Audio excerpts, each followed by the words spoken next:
to'laroq ayollarda baribir o't qopi ham yaxshi ishlamaydi. Modda almashinuvi sekinroq bo'ladi.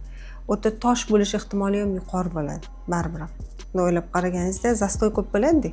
O'sha boyaga aytgan qon aylanishlar, buzilishlar, diafragmani ko'tarishlar, bu yoqda hansirash, yurak yetishmovchilik, buyrak yetishmovchiligi, oyoqda varikoz tomirlar kengayishi, limfostazlar bo'lishi mumkin. Ko'rasiz, qancha kasallik keltirib chiqarishi mumkin. Vesi kam, ya'ni ozg'inroq ayollarda bular nisbatan kamroq uchraydi. 60 kilo ves bilan 120 kilo vesda yer bilan osmoncha farqi bor-da.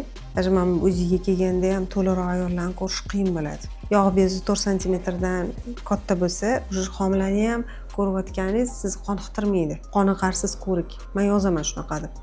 Chunki men qoniqmayman u ko'rikdan. O'zim qoniqmayman, birov emas. Yonboshlatib ko'raman. Bu yoqqa yonboshlataman. Chunki yog' bezlari ikkita tomonda kamroq bo'ladi. Ikkita chakkada, oldida ko'proq bo'ladi. Homilador bo'lishingiz ham qiyinroq bo'ladi nisbatan. Ozg'in ayollarga nisbatan.